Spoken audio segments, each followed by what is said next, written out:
Johnson Show. I'm Josh Johnson, joined by my co-host and fellow stand-up comedian, Logan Nielsen. Logan, how you doing, buddy? I'm doing good, man. How are you?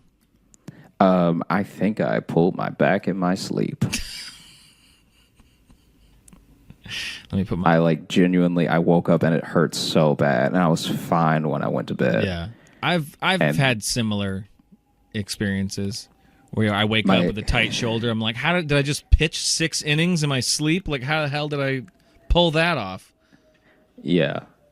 My girlfriend asked me what was wrong, and I wouldn't tell her. Why'd you just look like you were in a bad mood? And no one should mate with anyone that they know is this weak.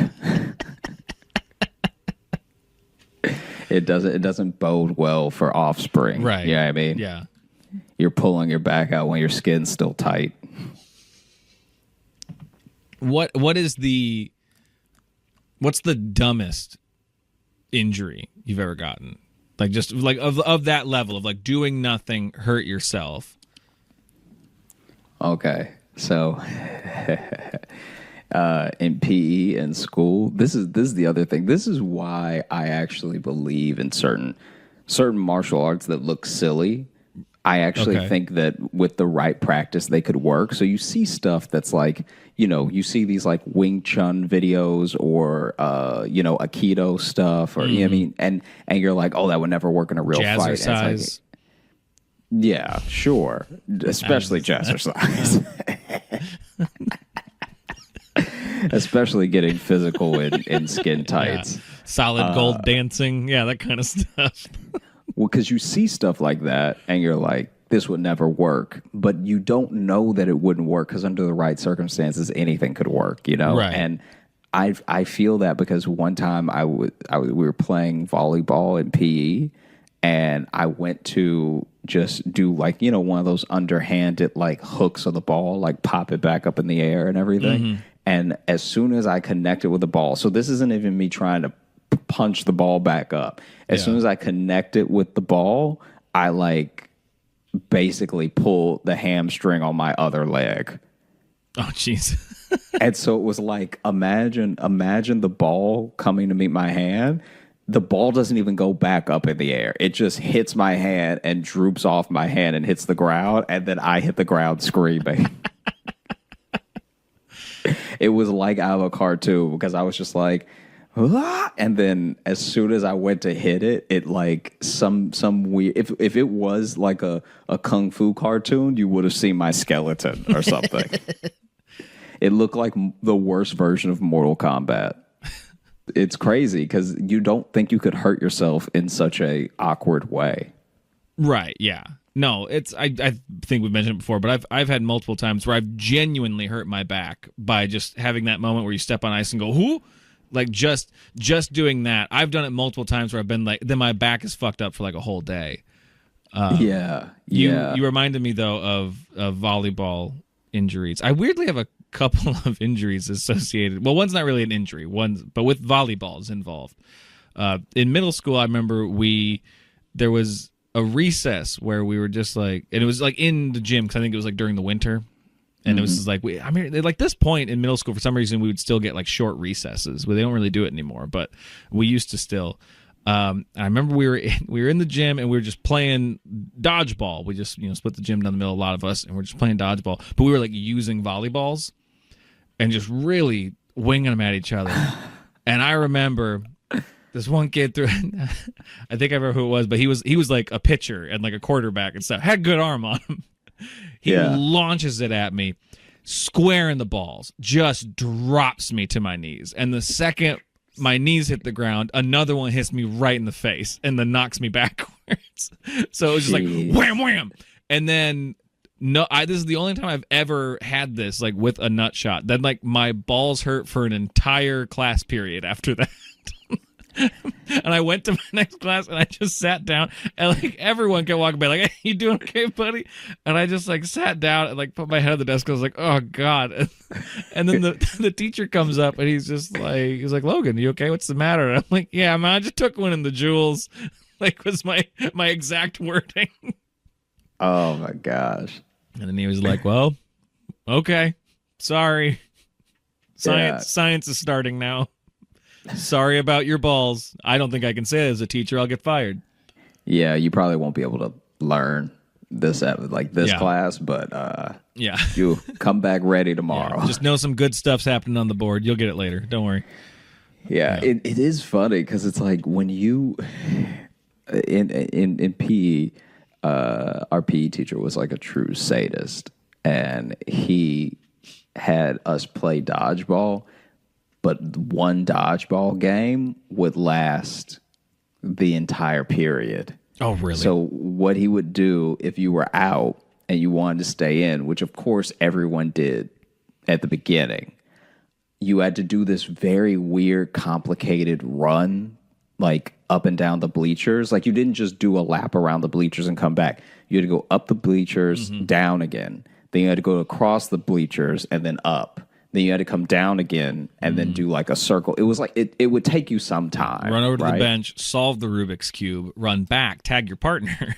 Yeah, it was like the Amazing Race without any puzzles. It was just because then even when The I was Amazing Race out, without any adventure.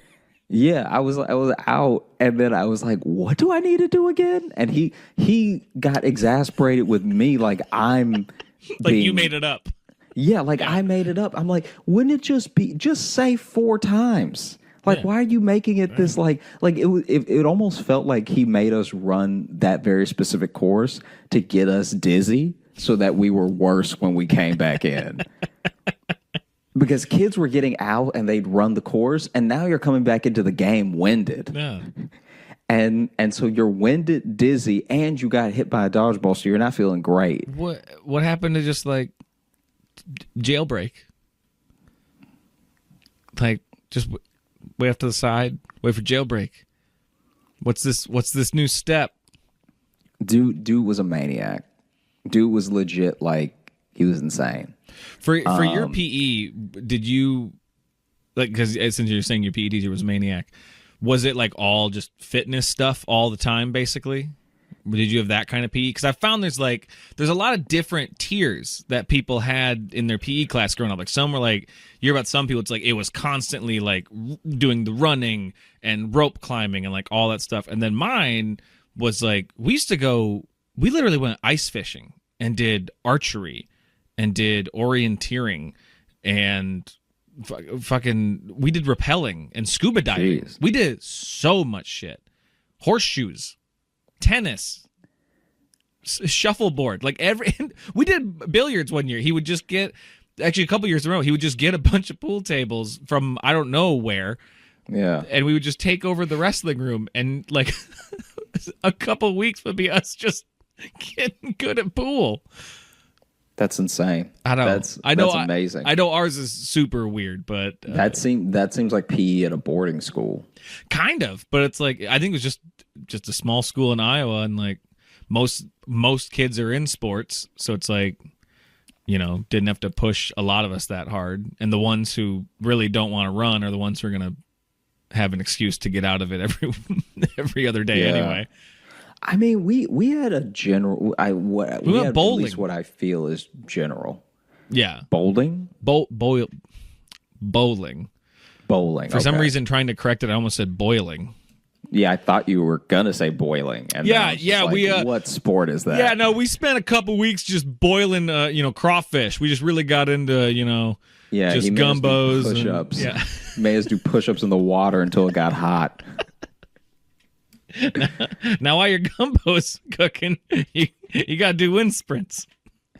Yeah, it was insane. Like basically, there was one where I it wasn't me, it was another kid. But am I crazy? Or Yes. does every ice? Okay, well, good to know. Now, am I crazy? But is this also a weird fact? Does every school seem to have a Scuba Steve? You're gonna need to elaborate on that. What do you mean? I guess I'm just wrong. So You feel mean like the toy from the movie Big Daddy? no, not the toy. I feel like I've been in several situations. Maybe it's just a Southern thing or something. I've been in several situations where someone named Steve had the nickname Scuba Steve. Well, I think that came from the movie Big Daddy. That's what okay. So I'm wondering how big that was, or if I just know like four guys whose nickname is Scuba Steve, and they're just not that interesting or something. I mean, I remember it being kind of a big deal when that movie was out. You know, this is another great one that our younger listeners are really gonna, attach to. They're really gonna. Yeah, I mean, I didn't try to take us here. I'm just telling you No, I'm kidding. the person. I just feel like I feel crazy because It is weird that you knew like four guys named Scuba Steve, but I'm pretty sure they probably all have it just because of that movie.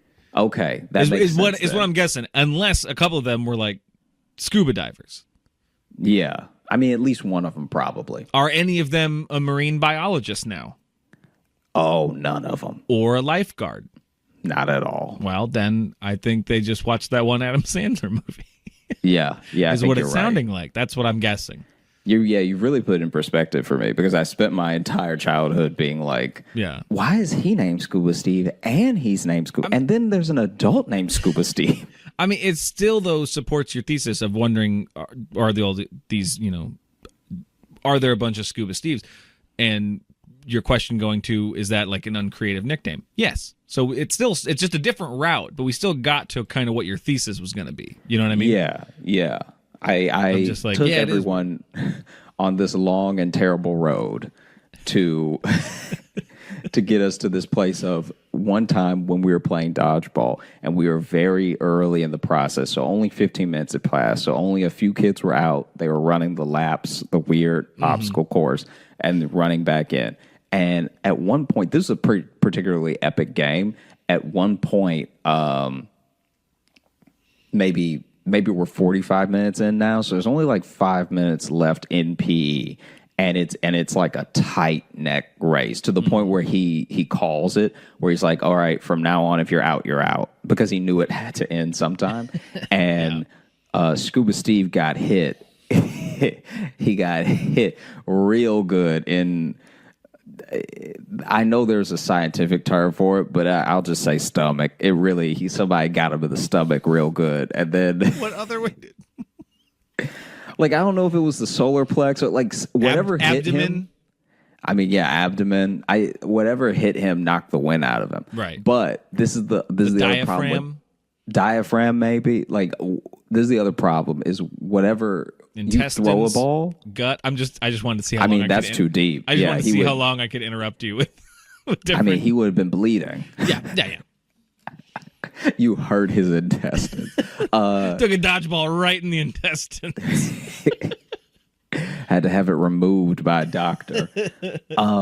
So basically, so the ball that hit him got him out, right? Mm-hmm. But even if you have the best of intentions and you're not trying to be a jerk, because there were kids like that who would try to like hit you when you weren't aware, even though you were out and you were walking off because they were just dicks. Sure.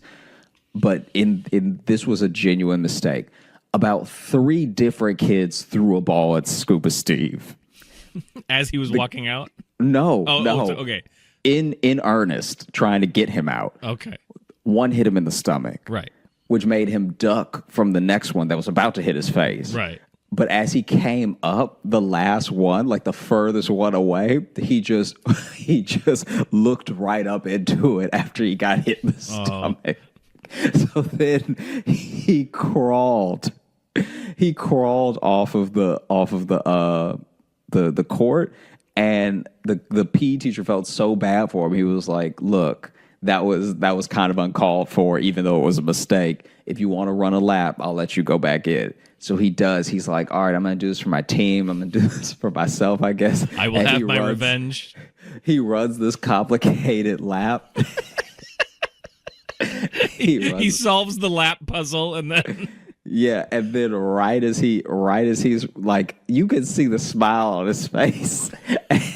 And right as he's about to run on, like the movie Dodgeball, he's going to try to catch one to get somebody out or something. Yeah. He's like posted up. Like, you could make a trophy out of him running back onto the court, just smiling mid-sprint, and then runs right into a ball that was meant for somebody else. And it hits him across the other side of the face. Oh, that's good. It's so thin. Then he did this like chicken thing. Because I guess he didn't like want to grab his face, but he was also like disoriented. And so his arms were up, but they weren't touching any of his body. So he just had this weird like arms up thing out of pain. So he got hit and he's like this. And then as his head goes back and his arms go up, he like just because the other side is already very red. Like I should mention Scuba Steve is white. So he's very red from all the times he's been hit. I kind of felt like it went without saying with the nickname Scuba Steve. You never know, though. Yeah, it's true. No, it's true. Want to assume it's true, but it just I don't know. It's hard to. I've met a lot of black Bubbas. Yeah, but I don't know. Bubba's got some flavor to it. Scuba Steve, it's just so nasally. I don't know. It just seems. Yeah, and he was very, very white. So now he is very, very red. His whole head looks like a cherry, and the kid who kind of like from when you got hit in the balls, the kid who pitched that one was meaning it for a very agile kid. So he put a lot of mustard on it. Right. So you can actually see a couple of lines on Steve's face. And now he's been hit so hard that genuinely, I couldn't tell if he was concussed or just blinded by being hit in both sides of the face by the ball. So he just starts wandering towards the other team. Well, he's got his arms out. He looks like that scene in Platoon. Like, and then he just like falls to his knees. Yeah.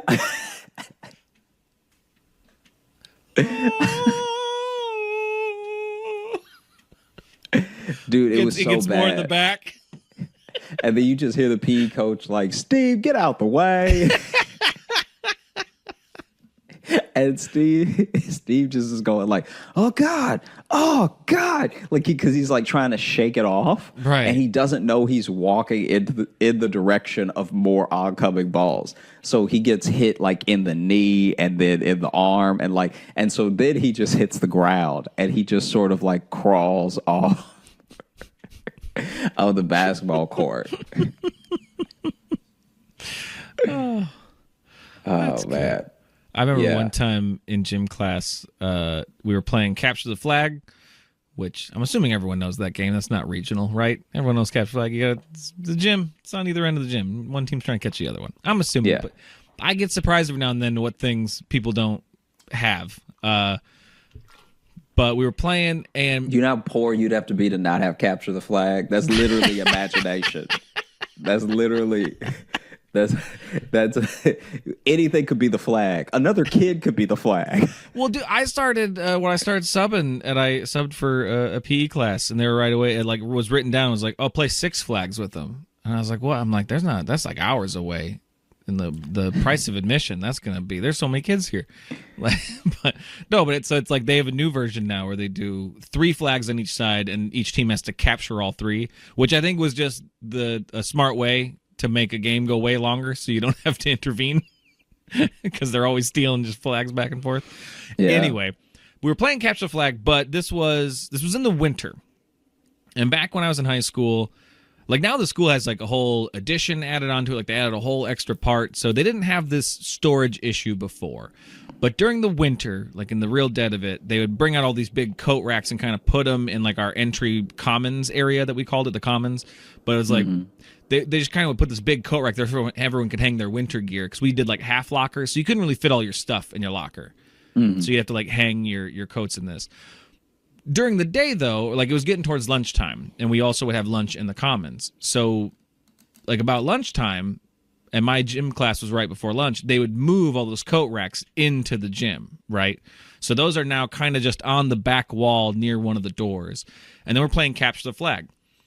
And there's at one point where I'm running, going for the flag, and the last thing I remember is looking down and grabbing the flag in my hand. And then the next thing I remember is me looking up and being pulled up off the floor and seeing just everyone laughing very hard, including the gym teacher. He was laughing very hard. Turns out what happened was I was running, and while looking down, and I grabbed the flag, I then, like a coat had fallen off of the rack. I stepped on that, slid like a cartoon character on a bar of soap, slammed into the coat rack, and then fell down very hard, hitting my head. So I got a concussion. Because I do not remember any of it at all, but they were just like, no. First you were doing this, and you did this, and you're that, and I just said, I'm like, guys, I don't, because they helped me up, and I just went, what happened? Did I win? Did we do it? Did I capture it? That's insanity. So I slid and just slammed into it and dropped. Oh my gosh. Yeah, I feel like there's so many instances like that where you're a kid and you're just like playing something and you either you either get hit or you hit something and it reshapes your day. Well, because that was weird too, because that wasn't even my first concussion at that point, so I kind of knew what had happened. I'm like, I'm missing time, you guys. I think that was another concussion. I've had like 3. Jeez. My first, because I had that one, I had a concussion in football where me and another player, we slammed helmets really hard into each other. This was during a football game. We just connected helmets really hard, like stared each other down, and then walked away. And then I got to the sidelines, and I literally just like clutched my head and was like, "Oh fuck!" Like I just had like the worst migraine I've ever felt in my life. The weird thing was the missing time didn't come till later.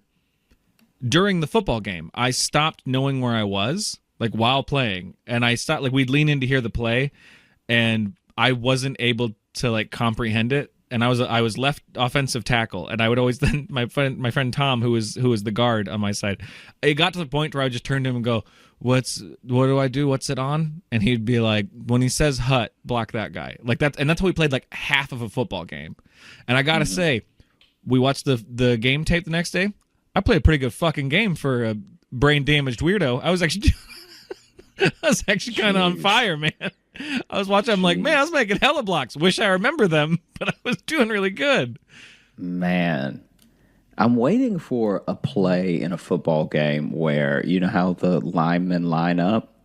Where the other team, whichever team is going to employ this strategy, I'm waiting for, like, the whistle to blow and, like, the ball to get hiked, and then everyone on the quarterback's team just backs up. Like, just back up 3 steps and let everybody from the other line fall. Because you expect another person to be there and, like, hit you. So it would be so funny if everyone just moved out of the way. It would only work once. It would only work once. And even then, it would be so funny. They usually stand up kind of to get in it. They don't just dive forward on their heads. I mean, they just let their hands out. I hope someone catches me. Yeah, but they stand up like they lunge for that other person. So if you just back up, they're gonna at least trip, or just knock you on your ass. I mean, that's the fear. I feel like that's why nobody does it. But legitimately, if you and I like were lined up, that's the fear. It is, because it's like if I told a football coach to do that, he'd be like, "You're out of your mind." I mean, no, it's true. I mean, it's like why they teach you in like when you're a defensive lineman, they teach you to just real quick, right when the ball snaps, just quick like grab the shoulder of the lineman across from you and just tug it down a little bit and swim over them, because a lot of times they will, if they haven't started standing up yet, you can just pull a dude right down. Yeah. I'm telling you, man, it would work once. It would work one time because they. And then you get your ass throttled for the rest of the game because you've embarrassed this team, and they're out for blood now. I mean, if they want to try, but they don't know if you're going to stand up again or not. Right. Now you've set up that fear. because it's exactly like when you watch a football game and you watch, like, don't even watch the rest of the play, just watch the linemen.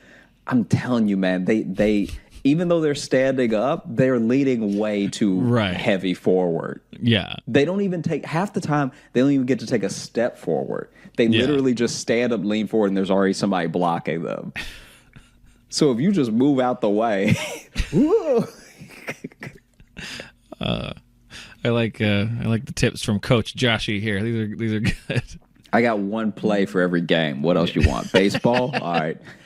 Did I tell you about this? Just happened a couple weeks ago when this comes out, but there was the Iowa State high school football playoffs were happening, and I can't remember if I told you about this, but there was like the highest scoring game in state history just happened, and I'll tell you this: one of the teams scored 94 points, and they didn't win.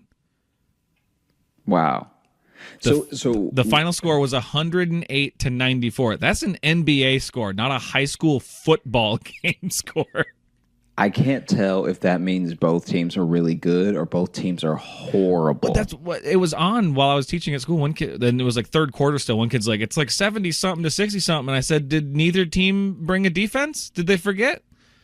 Are they down? Are they down, people? But it was just, I mean, it was 8-man football too. 8-man tends to be a little more high scoring just because I think, I don't know, you got a little more wiggle room or something, but there's less dudes out there. Wait, how many is it supposed to be? 11. It's usually 11 on 11, but they're smaller schools. They're different division that does 8-man football. Oh yeah, yeah. I mean, if you're missing people, yeah, I imagine you'd score more. But they restrict the field a little bit too. It's not like the full football. Yeah, field. Yeah, 108 to 94. I mean, you'd imagine those have been some of the best plays in the history of high school football, or else both teams are just really bad at stopping things they don't want to have happen. The clips I saw, it was actually just a fairly sloppy game. Like there was one point like the quarterback just got hung up and just kind of like lobbed it awkwardly, and someone caught it, ran it in. Like it was. I think it was insane. It just felt like a like a schoolyard football game where it's like both teams had a really good player each, and then no one else really knew what they were doing. Just taking turns running it back. Gosh.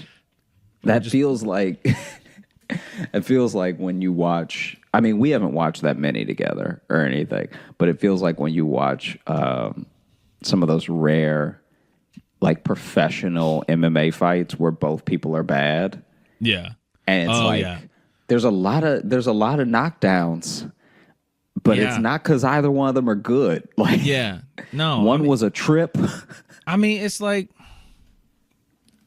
if you drop a pot of chili, sometimes it'll look like a Jackson Pollock. You know what I mean? Yeah. Every now and then you'd be like, oh wait, okay. Yeah. Look at that. I got to shampoo the carpet, but look at that. A Jackson Pollock is, I mean, a bowl of chili is a Jackson Pollock twice a day. because this is the thing, when you're dealing with like things that could have you prone to injury like that, like football or combat sports or anything like that, it's like sometimes it's just very funny because sometimes the effort to do damage and the effort to avoid damage can sometimes look very funny. Like I actually went to an amateur MMA. It was like an amateur promotion. So these people are fighting to like improve their record to go pro, Right. Because like, something like the UFC or something like that, you want to have an impressive record coming in, not just for you to be able to say I'll belong here, but also for them to take you seriously. And so you see a lot of these like hometown, just like homegrown MMA matches that are like, man, the ones that make you go, is this legal? Yeah. But not even, here's the thing. They used to have those in like bars in Cedar Rapids, Iowa, and I'd be like, I feel like that that shouldn't be happening. This just feels like this is just sanctioned assault. It feels like kind of really. Yeah, what people don't seem to understand with those two is that only a handful of them are like really bad. Like really bad, sloppy, you don't want to look at the person's face, right. Their face is burger. Usually they're bad because they end very quickly and they're one-sided. So I actually watched one of them. I have no idea what happened to this guy, but he was beating he was beating everyone on a dominant level. Like he was beating them, not even in a way where you're like, this man is skilled. This dude at one point, which this isn't even legal, you should never do this. This dude was beating another guy so badly that then the guy jumped him to try to go for a guillotine choke. If you don't know what a guillotine is, it's basically when you get someone in a headlock and then you try to choke them out, leaning back, right? Yeah. And this guy was not only not being choked, was not like responding to the choke at all. Yeah. He stood up with the guy still on him, took his mouthpiece out so he could take some deep breaths, then put his mouthpiece back in and slam that dude to the ground. When he took his mouthpiece out, I was like, guys, you need to stop this fight. This isn't a fight. Yeah, this isn't a fight. And the only He's person about to who eat doesn't- him. Yeah, the only person who doesn't know it is the guy who thinks he's choking Yeah, him. the only one who doesn't know he's losing is the backpack. The guy who's like, are you out yet? Is he standing up because he's out? Is that him quitting? Yeah. And then Am I being picked up because I won? I And everyone's watched so proud of me? I watched a guy try to get away from another guy who was really coming at him just with a barrage of punches. And instead of trying to dodge any of the punches or counter or go for a takedown or anything, this dude literally ran like he was an extra in a Borat movie. Like it was like In a what movie? the Borat movie. Remember they did that MMA scene? Bo Rat? Yeah. Oh, Borat? I thought it was Borat. Are we, as in like my wife, Borat? Yeah. Oh, okay. Oh, maybe just- I'm thinking of Bruno. I think you're thinking of Bruno, but also Yeah. just the way you said Borat. It was like Bo Rat. Like it sounded like a Southern wrestler. Yeah, who Like how am I supposed to say it? Borat. Like Borat.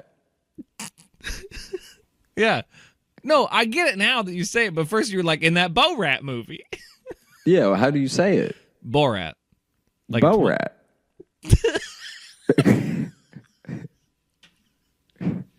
I want to be very clear. I'm not like laughing at your pronunciation. I'm just laughing at how you keep doing it the same way. It's Well, little. I'm trying to hear how you're saying it. That's different from Borat. No, Borat. that's better. It's just the first few times we're like Bo Rat, like it's two different words. Yeah, Borat. No, but they're not two different words. It's one word. Yeah, I'm saying one word. I'm not taking a break. You're hyphenating it at most. Borat? Where's the hyphen in Borat? I was where you're fucking putting it, where it doesn't belong. It's Borat, right? It's Borat. It's a little thing. It's a little thing. I truly did not know what you said at first because you said that Borat movie. Okay, maybe I'm thinking of Bruno though. I mean, yeah, the MMA thing you're thinking of, I think is from Bruno. Okay, am I saying that one right? Is it Bruno or something? Something I'm not aware of? Yeah, you're saying Bruno, right? I didn't mean for it to go this way either. I didn't think you did. I mean, I don't even think anyone's going to remember what we were talking about now. I think it. Yeah, I don't know. It was MMA something. You were on something about that Borat movie. You can hear the different way I'm saying it, right? No. Borat and Borat. Oh, goodness. Borat. Borat. Borat. There, that was better. That was better. But that's what I've been saying the whole time. No, you have not.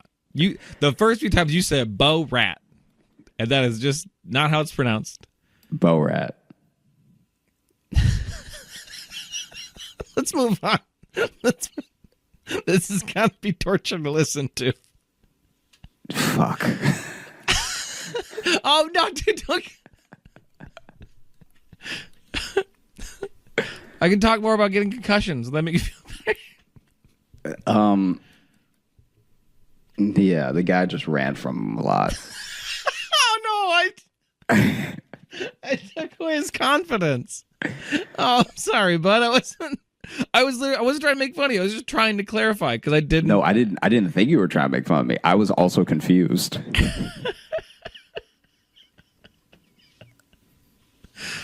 This is that bin Ben thing over and over again. Did we actually leave that in? Yeah, I believe so. Oh, jeez. Okay.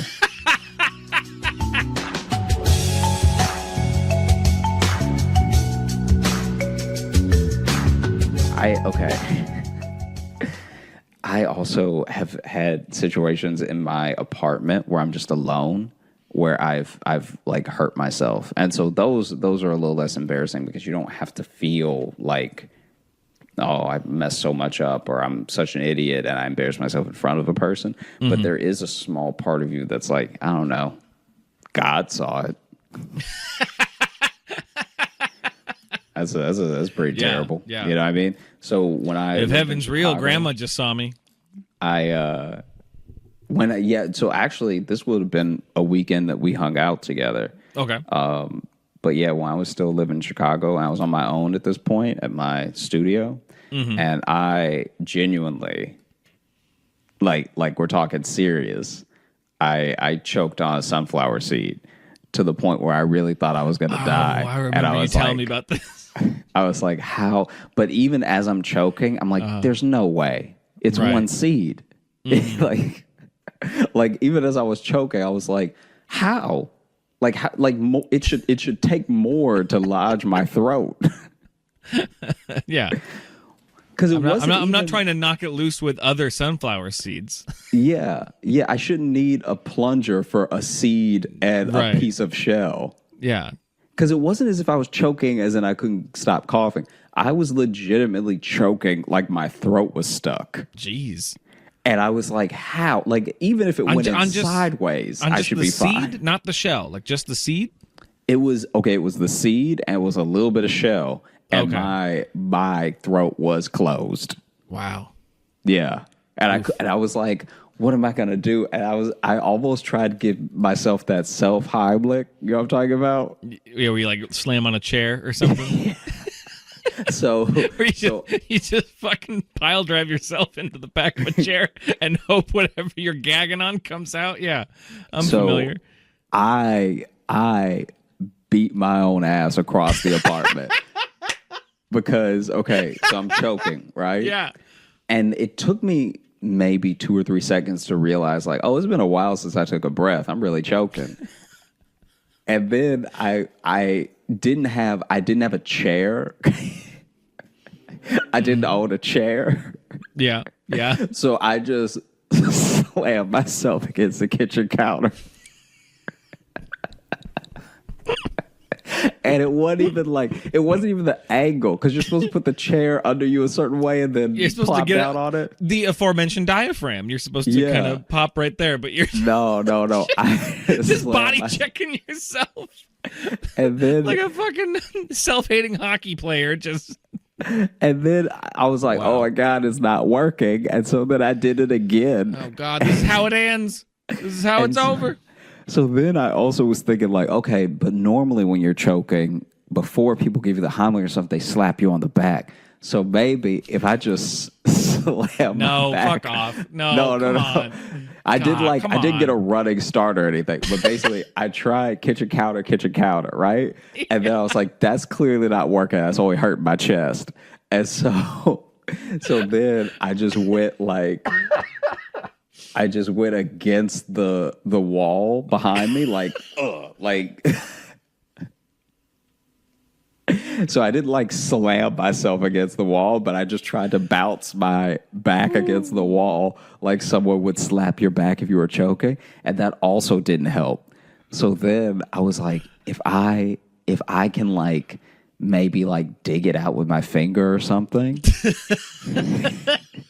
I already know how this is gonna go. And so then I put my finger in my mouth. And I was like, I was definitely choking worse, but it wasn't lodging it. God damn. And then finally I took as much, because I didn't have that much air left. I was really panicking. Yeah. And so then I just stood there, like just stood center of the little kitchenette that I had, and this is like after the finger thing, and then I just like really punched my own chest, like really like gave it like some beats. And that sort of knocked it loose. God damn it. I want to apologize in advance for laughing very hard at your funeral because your death is going to be hilarious. I don't know how it's going to happen, but it's going to be some cartoony shit.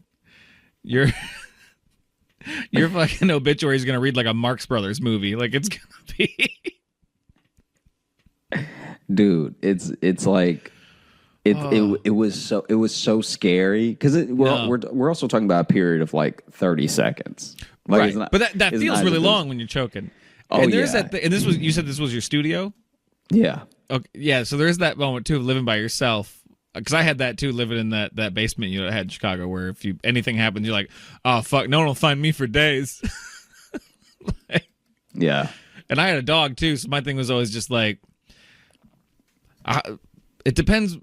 You know, I won't be mad at her if she needs to eat me to survive. If no one's found me in like a week, if she like goes like the second I'm done breathing, I'm gonna be mad at her. I'm gonna be upset. Yeah. If she's like, oh, eyes closed, lunchtime. Yeah. Then I'm gonna be upset. Yeah. I mean, it was terrifying because I was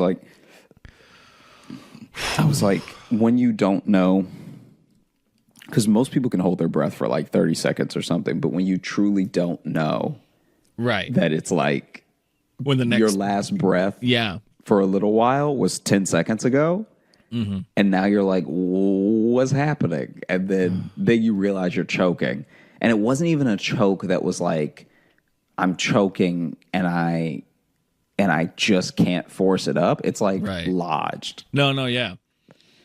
I'm just imagining the detectives now, and they're in your apartment, and they find your body on the floor with your own finger just crammed in your mouth, and then they're just like, we found a bunch of bruises on his chest too. Weird. I mean, the best I can hope for, is that I'm not alone. And someone else in Chicago has died by a single sunflower seed. And then when the detectives find me, they can be like, I think we have a serial killer on our hands. It's the sunflower killer. He's back again. Yeah. Because we thought he was gone for years, and now he's back. He clearly beat this young man and then left his signature one sunflower seed. Made him kick himself to death. It should be funny, the idea of murdering someone by holding their own finger down their throat. Just, I don't know why that's a funny visual. It's a horrible thing, but I hurt my shoulder bad enough the other week that I had to literally like sit down and ice it for a little bit. What I did is I held something up like this.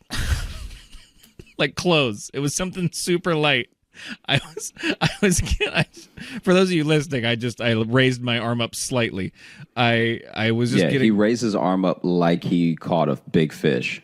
Yeah, like, oh, there it is. You look. Yeah. Except for it wasn't a big fish. I think it was a pair of pants that I was just like picking. I was like getting just laundry out or something. And I remember moving it, and Jess was standing there with me, and I just went, ow, ow. And she's like, what happened? I'm like, I don't know. My shoulder hurts so much now. And then I couldn't get it past, like I couldn't raise it up at all then for like the rest of the night. And then this is where, it's fun to live with a nurse. Cause then she made me sat down and like ice it and wouldn't allow me to do anything. Here's the thing. It even kind of actually is a little hurt just doing this right now. I got a fucked up shoulder though. So that's why. But yeah, I fucked up my shoulder from a different injury, which is actually it's my other concussion. Let's get into this. Let's get into this, Josh. This is my tying it all together. You know me. This story, but this is the story of how I received a massive concussion and some slight brain damage. Which I love anytime I open with that. I say I've had brain damage, and someone always goes, "Well, that explains a lot," which is just a nice way to make fun of me. It's just It's a nice way to find out yeah, someone is not original. yeah, yeah, and just mean and hateful. But yeah, so I got a really bad head injury after football practice in the locker room. You notice how I told the football one first to make it sound like they happened on the field. This one happened after in the locker room, but not the same day. Not the same day. No, these were different years. Even this actually happened before the one in football. Oh, okay. So, but this was I was in the locker room. I don't remember this whole day.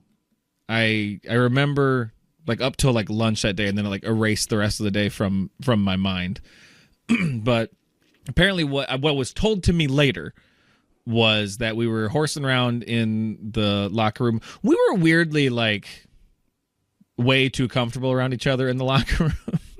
Like, weird stuff happened there. I remember once I went to college and like would tell some stuff. I remember having some friends be like, "Why? What? Oh my god!" And so none of you were dating. like that seems like the next question. I had a girlfriend at the time, you know. She was in Canada though. Like she went to a different school. You don't know her, but I had. But I had her. Yeah, no, because we used to do dumb shit like just cover the the shower room floor with soap, and then you get on your stomach, and we'd have races back and forth. Yeah. That sounds. Yep. Bring it home. So nasty. Yeah. That's probably one of the nastiest things I feel like you could do with soap. I'm surprised there weren't more rashes, to be honest. I was really because the idea that you're on the ground. Yeah. And it's not a clean floor just because there's soap on it. Well, and especially too, it's like right after football practice too. So like we're all like showering. Yeah. So now you've mixed mud, sweat, soap, and floor, and you're just just playing worms. Yeah. I saw one guy shave another guy's man's pubes, so I saw that just a little bit. Wait, this is the same locker room? Yeah. Okay, because you said that like you had been to war. Yeah, no, this was in Thailand a couple months ago. Had nothing to do with this story, but I just thought I'd tell it. So that's just the weird comfort factor of my locker room. I know this is now sidetracked entirely. People are going to forget that I was talking about an injury and not just my my weird after dark locker room. But anyway, after dark, broad daylight. Yeah, yeah. But y'all would do all this weird stuff in the locker room and then just go to class? Well, or is football practice after school? Football practice after school. Yeah. Okay. Because you know how some sports they do like some during PE and then some of them they do like before school. Like that was a big thing with soccer. Soccer sometimes would be before school started. Some like volleyball and like basketball would do that, but football I think that's kind of harder to do. And then your kids are all banged up for school. You know? Yeah, banged up. Now go learn math. Yeah, yeah. But what was told to me then, so I brought that up because there was always like horseplay, and apparently this is a volleyball again came into play. I guess first someone was throwing on a football, I guess just like in the locker room, like bouncing off the walls, trying to hit everybody or something like that. But apparently then a volleyball came into play, and I guess I was trying to. I'm now out of the shower and in like the locker room area. And I turned to like run away from someone with the ball, and then my feet slip, and then I just come down completely on my head, and then my friends are all like laughing. They I guess they all thought it was a joke, and then I started shaking. I think they thought I was doing a bit, not realizing I was having a massive seizure actually. And that's part of where the shoulder injury comes from, because landing so hard on my shoulders, and then they said I actually probably seized so hard I probably actually hurt my shoulder because my body locked up so hard. Yeah. And then a giant pool of blood gathered around my head, and then my friends were like, "Oh, no," and so luckily blood and soap. And balls and floor and sweat. Yeah. Then my friends just start sliding around in it back and forth. Good time for a blood race, you know. This is the nastiest floor known to man. And then luckily someone had just come down who was dressed, because again everyone had just gotten out of the shower, so I'm also just laying on the floor covered in blood, surrounded by naked men, and I hope that's the only time that happens in my life. I really I hope that's not how it ends for me, is in this I don't know, gangbang gone wrong. But I mean, really no banging, it's just sort of a naked gang. I meant if it happens now. Yeah. Just a weird. We were playing strip poker, and then one day, I don't know what happened. We didn't do anything, officer. Yeah, it would be hard to explain why so many people are naked. So many people naked. That is a tough one naked person. Yeah. And once if two answers are even close to conflicting, sorry, you're all murderers. Sorry. Yeah. All of you. All you did it. Everyone did it in this version of Clue. But then, luckily, I guess someone had just come down who was dressed, and they were like, call 911. And so they left. And then my friends, bless them for this, they saw me laying there, and they're like, well, I guess we should dress him, which they shouldn't have done. You shouldn't move somebody who's laying there with a head injury. But so they decided to try to put my gym shorts on me. But they got both my legs into one pant leg of the shorts. And I know this because one of my few memories is from waking up in the ambulance on the way to the hospital. And the lady above me just goes, Logan, you fell and hit your head. Like, are you okay? Like, how are you doing, or whatever, checking it. And I just said, my balls hurt. And then I passed out. Oh, my gosh. And then I woke up in the hospital. I'm surrounded by friends, and like my parents are there, and my football coaches are in the back. And then I see my little brother's there with another friend of his, and they had a JV game that night too. That will become important in a moment. But I wake up and I just ask what happened. And my friend Randy, who's there, he goes, you fell and you hit your head, and you are in the hospital right now. So everything's okay. And I go, oh, okay. And then I look down at my arm, and I see the IV in my arm, and I act fake perplexed. I'm like, oh, what's this? And everyone just goes, ugh. And I'm like, oh, okay. I was just trying to lighten the mood. I didn't think it was going to bum you guys out so much. And then I look up at my little brother, and I go, did you win your game tonight? And he goes, no. And I said, pussy. I was in high school. That's why I said that. I don't talk that way anymore. Don't cancel me. But I said that to him there, and everyone just goes, ugh. And I'm like, what? I'm like, why is everyone mad at me? I'm in the hospital. You're supposed to be nice to people in the hospital. Why is everyone mad at me? And then my friend Randy just goes, you've done that 8 times. My brain was like trying to restart, and it was just skipping like a record. So I would wake up, ask what happened, make the same joke about the IV, and then call my brother a pussy. And then I would pass out, and I'd come to, and I would do it again. And I just kept doing that over and over and over again until the last one that I remember, because that's the only one I remember. And the only thing I remember from that day then really was that. So a couple things. Yes. I'm just a couple. One, that must be so scary for your family, friends, everything, to think that you're about to be the worst version of 50 First Dates. Just every day. Just every day you tell the same joke, you call your brother a pussy, and then you go to bed. Yeah, me and my brother definitely wouldn't have the same relationship we do now if it had been, honestly, 17 years of me just calling him a pussy every day. The fact that you did it 8 times, if I'm your brother, I got to start to worry that you mean it. Be great for that. On one of them that I don't remember, he was just like, listen, motherfucker. And like everyone like held him back. No, I don't care. I don't care where he's laying. I don't care. I don't care. We can settle this now. Yeah. All right. Talking shit's talking shit. I don't care what bed you're in. Yeah. And then the last thing, which I didn't include in the couple things, I actually had I won't get into it now. I'll save that for I'll save the story for a different day. But I had a similar thing happen to me. I wasn't. No.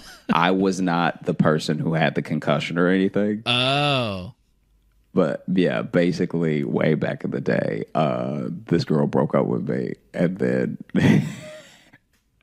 and then she hit her head real hard, and then a week later broke up with me again. No. But not like, it wasn't like as dramatic as yours. Right. She literally she like played lacrosse. She hit a pole, Yeah. lost some time, and then just forgot she did certain things. Wow. Yeah, it wasn't like yours where she was like in the hospital for a little bit and blah blah blah. It was I was in the hospital for a night, and they let me go and didn't. It is weird how quickly they let you go with head injuries. Well, and they really shouldn't have. They also didn't warn like my mom at all that there might be changes, because then like my mom got freaked out because then I had really bad depression after that, because that's what happens when you slam your fucking head onto a floor and knock yourself out. Yeah, it usually triggers depression. And so my mom didn't know that, so she just got really scared for her son. And then we went to a different doctor because I started having I had trouble in math then. I went back to school and went to math class, and there was a quiz, and it was a weird sensation. I've never really had it before, where I'm looking at the sheet going, I just learned all of this, and I don't know how to solve a single part of it. Yeah.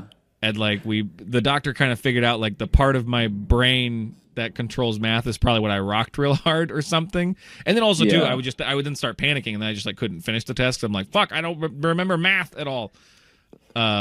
But then we went to another doctor, and my mom was just like, I don't know, he's been like down too. And the doctor was just like, oh yeah, no, he's probably depressed. That happens a lot with head injuries. And then she was like, oh, well, they just let us go. And he's like, oh, how long was he there? He goes, we left the next day. And he was like, jeez. That's insane. So like the first hospital clearly didn't do it right, and the second hospital was like, oh man, that first one really should have done more for your kid's brain. That is wild. Oh my gosh. Yeah. Because you hear about things like that, and it's so often it's an adverse effect that's like fairly to really detrimental. Whereas I do feel like I've only ever heard two stories like this. They're very similar, so I won't tell both of them. But basically, there was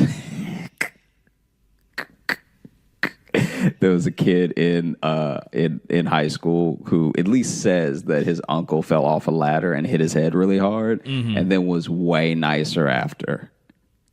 Oh, I've heard stories like that. Right? Yeah. Like Yeah. you only usually hear about like this adverse effect, or obviously it can cause depression. Right. It can cause like all of these other problems. But you rarely hear about the times where it's like, oh, he hit his head really hard. He had a really bad concussion. And then he really learned to chill out. Yeah. No, because it wasn't as if he had a bunch of adverse effects plus he was nicer. It literally, he was like a more relaxed person after that. Well, not me. I was a real miserable fuck after that. Still am. No. I mean, I was depressed for a while, but yeah, you did, punch that guy. Who? What? I was just trying to make something up of you being super aggro. Yeah. You burned down that bar that wouldn't let you do a show there. Yeah, you did choke that guy at Starbucks. Yeah, but like I kept saying like it's Logan, and he was like Lucius on the cup, and I'm like, you fucking idiot. All right. Well, we'll see if you can remember my name when I burned you with this coffee. Yeah, exactly. Now you remember my name. And I was walking out, and he was like, curse you, Loudon, Yeah, he was filing the police report. He was like, I think his name was Lucas. Crazy dude. Yeah. No, but his brother was with him. He kept calling him a pussy. Out of nowhere. That's always been something that's I found very like interesting and, sometimes troubling, is some of those effects after the fact, because it's like you also don't know, it's so hard to tell some of it, because with things like with your thing, right? It's like, oh, these are stark differences in how I was before. But with other people, especially when they're even younger than you were, it's hard to tell, because you're like, is this how they were gonna be anyway, or is this the injury, or is this the, you know what I mean? And so I'm glad that, especially for your part, you really like overcame those like those general effects and were able to get the help you needed. Like obviously it wasn't easy, but took some doing, and some of it took years. I didn't really get a lot of the depression till later because it just hung there. But yeah. The weirdest thing was kind of like trying to retrain myself in math without. Like, cause then I just had to get good at. I taught myself just to get good at like fast math again because that was my junior year of high school, and then the prom theme that year was like a night in Vegas or whatever. And I remember with a friend, they like had like gambling tables in there, but you were just like gambling for like prizes or whatever.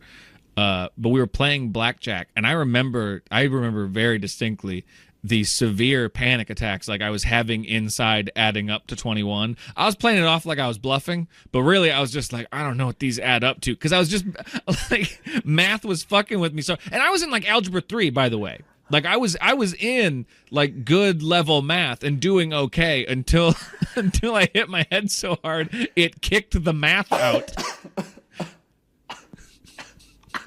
You fucking monster. No. What it is that I'm imagining you in the movie 21 or something, and then Kevin Spacey, whoever, is like, we got a real shark at the table. Yeah. No one ever really knows what he's thinking or what he's trying to do, and then it's just you sweating, being like, all right. Yeah. I got a jack and I got an 8. Jack plus, because you're not just doing math, you're doing card math, right? Yeah, which is another layer on top of the fast math you're talking about. Yeah, just imagine if you ever watched like a poker tournament again or something. Just imagine those cool guys who are sitting there with sunglasses on. Imagine if in their head they're just going, "Oh God, everyone knows. Okay, everyone's looking at you. Everyone's looking at you. Oh, they know you're stupid. You're stupid. You're a stupid idiot." Because that to me, it's like, but the fact that you were bluffing it actually makes it so funny, because you're sitting there and then people are like, man, Logan got ice in his veins. I was playing all stoic, and keep in mind too, it's prom, so I'm in a full tuxedo just looking dead serious at a blackjack table trying to look really, really stoic and serious, when really in my head I'm just like, now 4 + 2 + 5 is oh man. Yeah. Logan just keeps saying, hit me. Man, he must have got all the 3s. He busted 4 cards ago. What's he doing? Just refusing. No, hit me again. You're not even in anymore. It's between 2 people, and you're like, from the side of the table, hit me. Yeah. You want to know the weirdest thing, though, that I remember, though, from that incident? Because I just have, like, flashes of stuff. But the weirdest thing was... when you can't go to sleep, like when you have a severe concussion like that, like they come and they wake you up every so often. But they had me, they would always ask me what words they gave me. They gave me 3 words to remember. And then so every time they woke me up, they'd be like, hey, do you remember the 3 words? And I could always get 2 and not the 3rd one. But now I'll like never forget them, because it was apple, banana, and tube. But I would always get apple, banana, and I can never get tube, which I think is on purpose to have like those first 2 go together and then a rogue one, But that's the weirdest thing, is like I will always remember apple, banana, tube, like forever now. Yeah, that's like really stuck in my head from that experience, because I was just like in the hospital bed as my head's fucking bandaged up, And I'm in my hospital bed trying to like rest off brain damage, just sitting there and being like, remember apple, banana, tube, you piece of shit. Remember these 3 words. You're embarrassing yourself in front of the nurses. Like, it was just this weird, like... Yeah, it was this like, weird pressure. This pressure, this pride. Like, I'm like, you have to win this game? Like, it's not a... Yeah. That's wild, man. Yeah. That apple, banana, tube. Apple, banana, tube. That's just. You think we should call the episode that? I was thinking about it. Could call it apple, banana, tube. That could be funny. A funny title, just out of nowhere. Why is this one called apple, banana, tube? Oh man! Thank you so much for listening to the Josh Johnson Show. We are so happy that you have been tuning in, listening to our stories for 20 episodes. This is our 20th. This is our 20th episode. Doesn't it feel like 100th? But this Yeah, I do kind of want to celebrate our 100th because this has been a bit of a haul. It's that strange thing of, I know everyone talks about like, oh, time in 2020 is weird, but like it feels like we've been doing this podcast for a long time. Yeah. In a good way, where it's like, Yeah. I'm surprised we don't have more episodes. I know, me too. I'm always surprised when we like are saving it. It's like, what episode is this? Like, oh, 7. Yeah, I remember when we finally hit the double digits, and I was like, "That's a lie." No, this has been so amazing. We are so grateful that so many of you have been reaching out to us and have been, leaving reviews. Please, please keep doing it because it really helps the show. It helps us broadcast to more people, and the whole point of the show is to brighten people's days and give them something to relax to. I heard that there's some people who haven't even finished a single episode of this podcast because apparently I put people to sleep. So I just want to keep doing. That's why I'm here. My laugh is meant to jolt them back up. That's why we did this pairing. This is why it works. Yeah. It's a good team. As Josh is telling a story, and they start just getting a little bit, and then ha ha, and then they come back. So yeah, it's a real rope-a-dope situation. Yeah, yeah. But if you want to reach out to us personally, or for just leaving a review on the show or anything, you can find me at Josh Johnson Comedy on Instagram, at Josh Johnson on Twitter, at Josh J Comedy on Facebook, and at Josh Johnson Comedy on YouTube, where we're actually now posting full episodes of this very podcast. Yeah. So this one you can watch and see what Josh meant by the chicken arm movements from the beginning of the show. And if you're looking for Logan, you can find me on Instagram. Logan M. Nielsen is my handle on that. And if you want to drop us a line, send us an email, which we are right now. We're still testing out in our Monday mailbag stuff. Or minisodes, or however we're classifying the shit we do on Monday.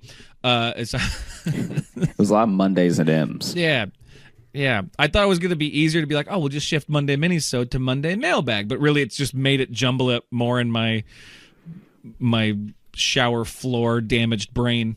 But you can email us. That's joshjohnsonshow@gmail.com, and we've been getting a lot of great ones, and please just know that like we're still getting to all of them, and we will get to all of them.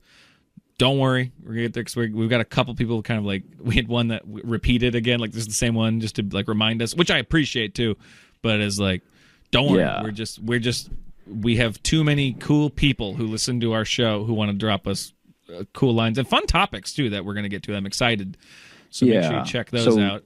Yeah, keep even if you've left us something before, please leave us something again. We love to read it, and we'll read it on the show. And we've made a whole show out of reading it. And we've read stuff from Price a couple times, and I have more from him we're going to get to. So yeah. So don't worry. Email, even if you've sent us an email before, email us again. We love hearing from you. And I believe too, if you get on Amazon Prime, you can watch Bo Rat 2.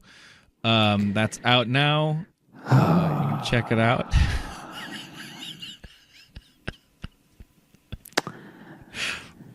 Thanks so much for listening. Until next time, apple banana tube. Oh no, it's our new sign off. Until next time, always remember apple banana tube.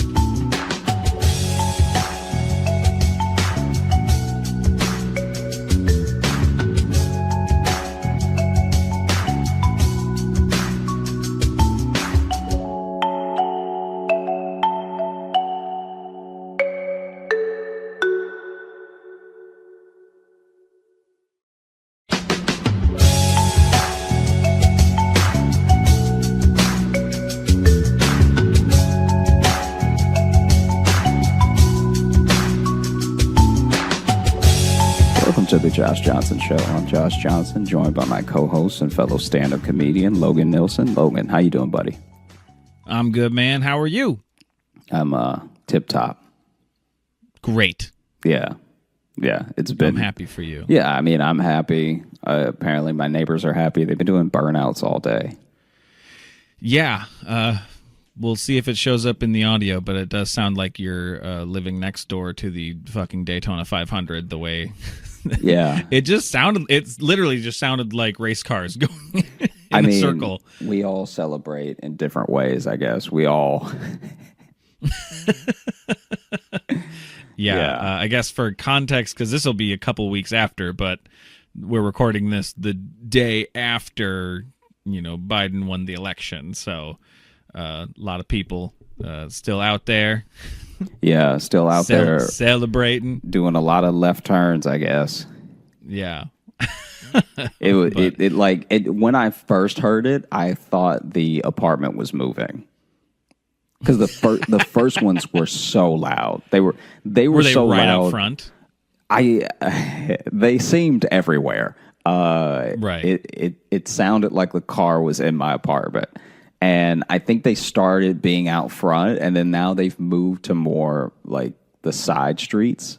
But yeah, and I'm sure if I were out there right now, I'd be like, yes, do it. It is very cool. Because it is. It is like a fun thing to watch someone do. I love that character in the street racing movies.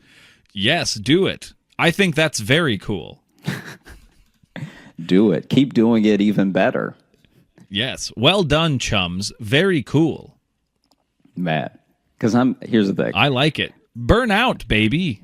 I think it's very cool. What's funny to me, just in general about myself, is that I'm so scared to drive, but I'm not scared to fly at all.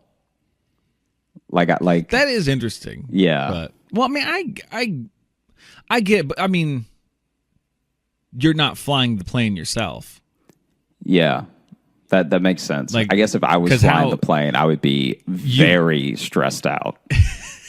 Yeah, exactly. And I think why maybe because do you get nervous when you're riding, like when you're like riding passenger to me? Like, is that nerve-wracking to you just being in a car? No, because I will here's the thing. This is the way I feel about cars, is that you're in a chair that could kill someone. Yes. So as long as I'm not doing the killing, I'm pretty chilled out. Yeah. I've been in the car with people who I know can't drive.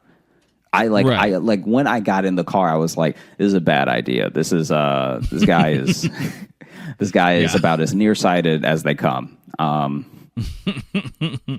Right. So yeah, I'd say it's more just you just like the idea of being chauffeured. You piece of shit. No, I mean maybe, but I also think that there's just the level of responsibility and the level of like probability that something bad will happen is just so much more likely in a car than it even is on a plane. Because if you think about it, it's like if you take 5 flights in an entire year, what's the likelihood that this flight is going down? Whereas if you drive every day, you're at least going to have some scares. You're way more likely to die in a car accident than a plane crash. I almost called it a plane accident. Yeah, it is an accident usually. When one plane bumps up into the back of another one, a little. Can I tell you? I saw a whole documentary about that, and you would not believe how many people lived. Two planes hitting midair, coming right at each other. The radio, there was like something wrong with the frequency on one, and the other one was like having some other technical issue, so they just didn't see each other until this last second. And we think of planes as like a slow flying thing, but they're super fast. Oh no, they're crazy fast. And so the crash happened so fast, and I don't remember if they were both trying to land at the same. I'm positive they were trying to land at the same airport. That's the only reason two planes would. I could see that. But then they cut across each other, and basically the wing of one went into the other plane, and then they both crashed. And eyewitnesses on the scene said they saw a guy. This was like, this is only funny because so many people survived. They saw a guy that was like still in his seat. So like something out of a Bad Boys movie, still in his seat. The seat had like separated from the plane, had skidded in the field and just like skidded across, was still on a little bit of fire. and he just undid his seatbelt and walked away. Fuck it, my hero. Hell yeah. That dude wanted no parts of whatever was coming next. Be even better if he was sleeping. Like he was like, "Oh, here already." Well, already, okay. Looks like they burned that meal, whatever that was. Airline food, am I right? Yeah, but no. So that I think that you're right. I can't imagine if I was going to try to fly a plane. I would be like, why are there so many buttons? Either fly or don't. There should just be a fly button. There should just be one button that says fly. Yeah. This button says New York. This button says L.A. You push one way, push one the other. Yeah, no, you'd be a wreck with that. But no, you are way more likely to die in a car accident than in a plane crash. And I think it's like your most accidents more than likely happen within like 3 miles of home. Yeah, for most people. Yeah, when you let your guard down. Because I think usually that's. Well, yeah, I think you let your guard down. That's when you're like, oh fuck, I gotta go, and you burn out your driveway to get the hell out. Going towards work. I think is why it's that maybe. Or it's the end of an election. You decide to drag race a stranger. Yeah. All day, apparently. Oh, what are you doing tomorrow? I'm just gonna drive around Brooklyn and just get into gonna race for pinks, baby. That's what I'm gonna be doing all day. Woo, Biden. This is how I can tell I'm getting older. Not only am I not out there with them, but as I was hearing the second hour of it, I was like, they wasting good gas money. Yeah, man. I have that thought all the time. Come on, man. I don't know. I also like it's interesting with all the, maybe we don't want to talk about this because it's topical news and this will be already a couple weeks after, but the interesting thing with all of the celebrations that happen, which like I'm not trying to rain anyone's parade, but like we talked about a little bit ago, but it's like I was immediately seeing videos of like, all right, we're all getting together and we're hanging out now, and seeing in every single video, every story I saw posted, people weren't wearing their masks. I'm like, guys, you guys were the ones who were angry the whole time. Like, we can't now be like, pandemic over now. Like, no, it's not. It's very much not.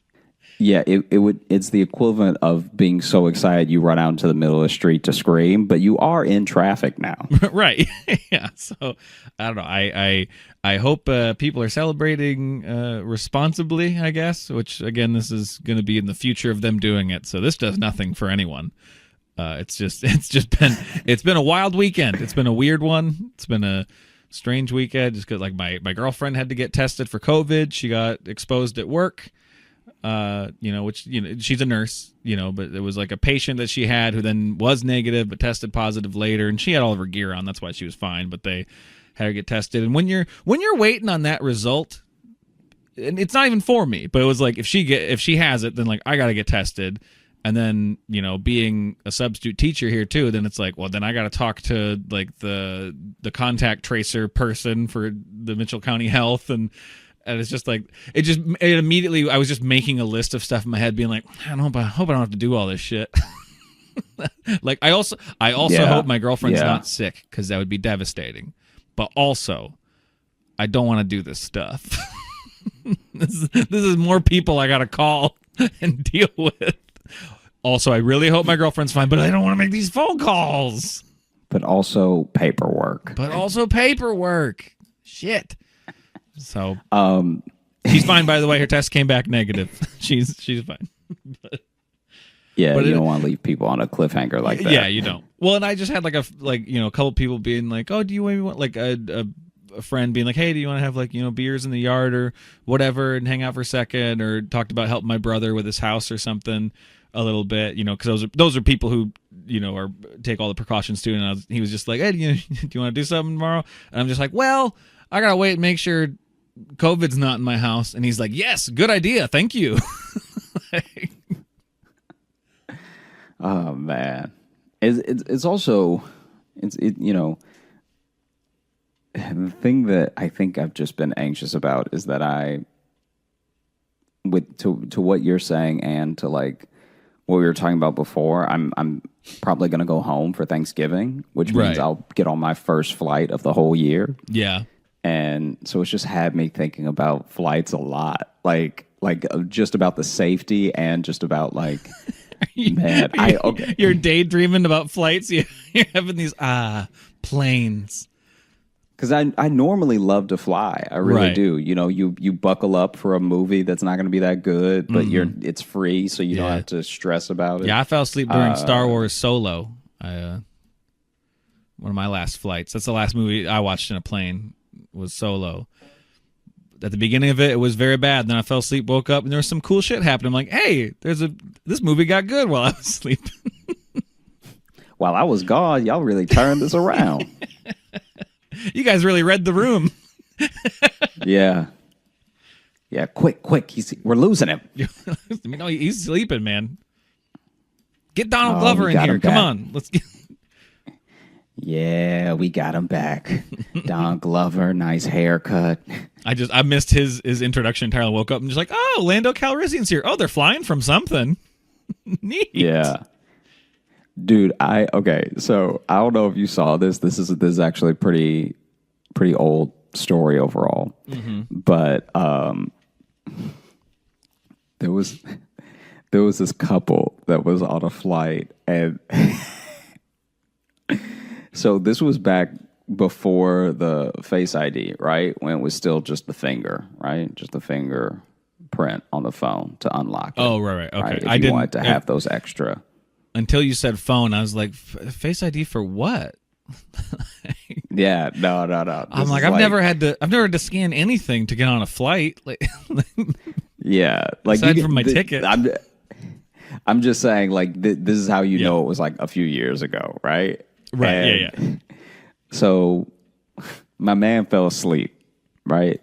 And his wife, while he's asleep, grabbed his phone, took his finger, and then unlocked his phone with his sleeping hand, right? And then when she unlocked the phone, she found everything. She found all the homegirls in there, found everything, and then she started beating his ass so hard they had to land the plane.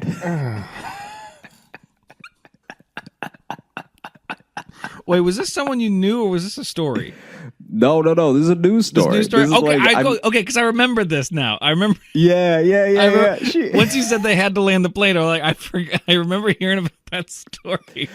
Because then this is what's so funny to me about it, right? Is that so she already found everything out. So he probably been sleeping pretty peacefully for a minute because it took her time to like read through everything. Right. Yeah, I mean, like she didn't just open the phone and then just start beating him. She wanted to get all the evidence, Right, you know. yeah. And so she's delving in. She's finding whole friends she didn't know about, conversations. She's reading through. She's getting paragraphs in, right? Yeah. So this the other reason.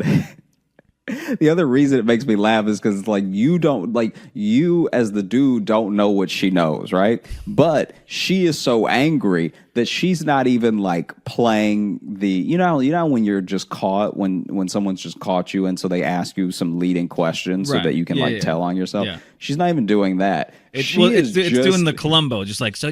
One more thing. There's one more thing that I want to ask right? you about. Who's Just waiting who's to catch Janice? Who is who is this Janice, and how do you know her? you. And so, She looks like a hoe. then- I just want to say. Columbo got all the receipts. And so then, obviously there's not like a full on transcript of what happened, but from the report that I saw, she basically woke him up by beating him, right? So then this dude is sleeping peacefully and he just feels hands just slapping, right? Hi, honey. So What? just slap, and then questions in between the slapping.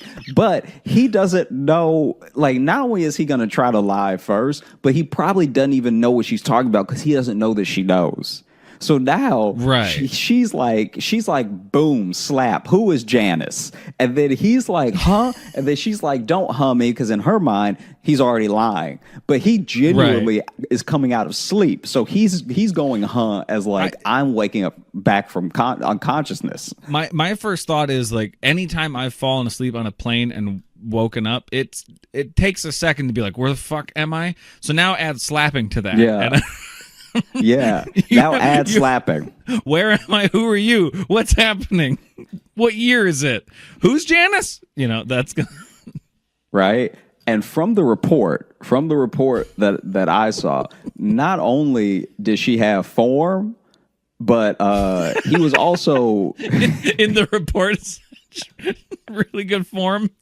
She squared up. I mean, it didn't say she had good form. It just said that she was beating him handily. So the report just says she was winning.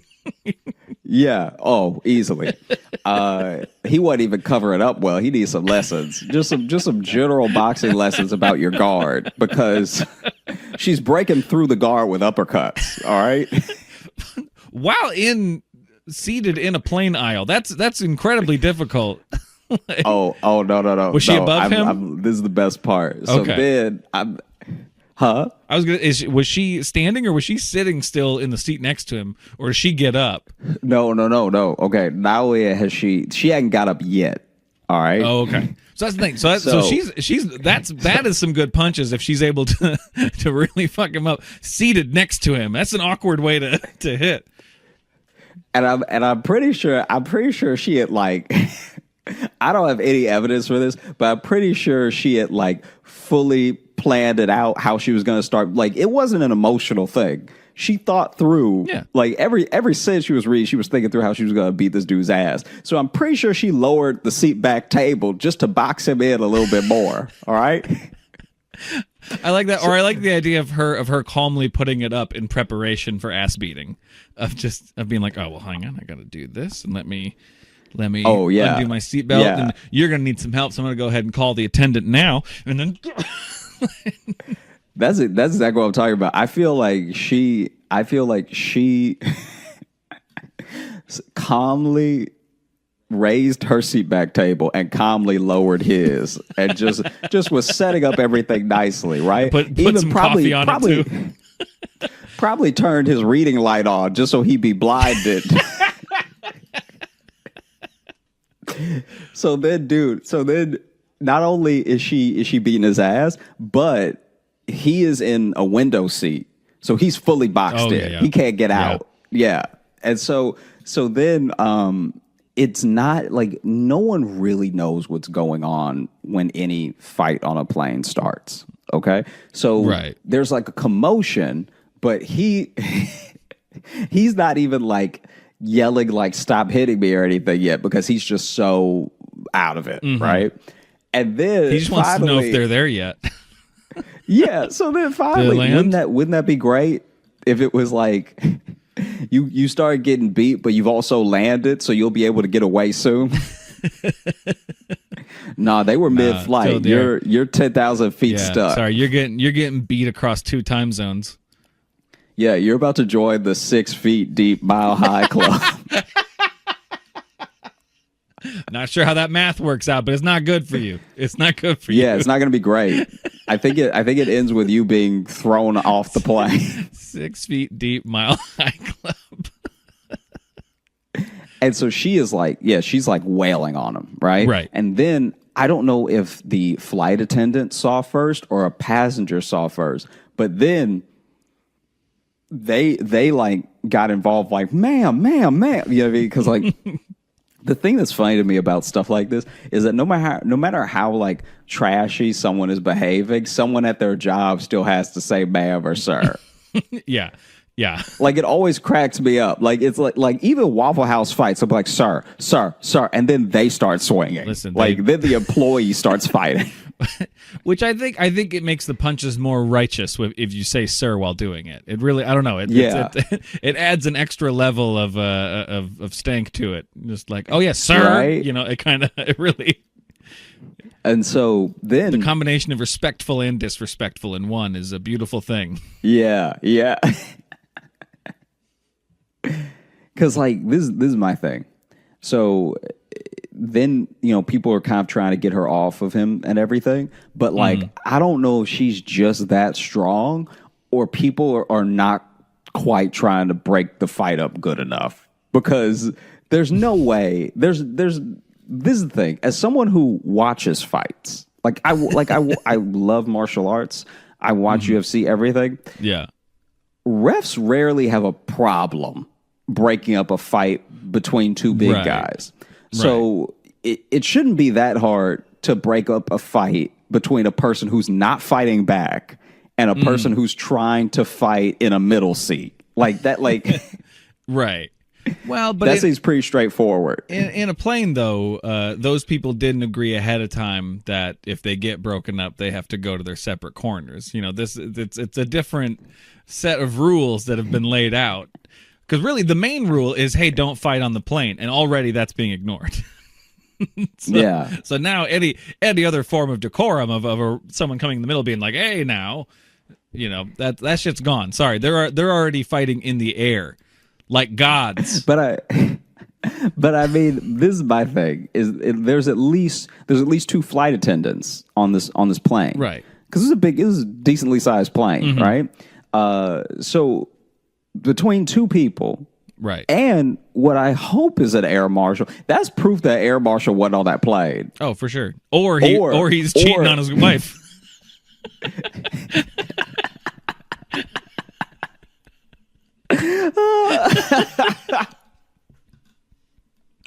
So then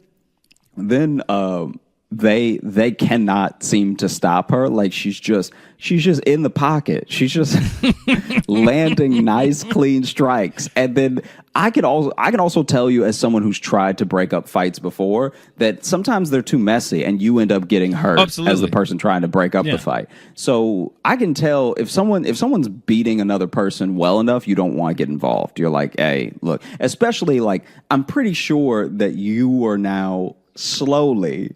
So initially, when you see people hitting people, you're usually on the side of the person being hit because no one likes violence, right. You know?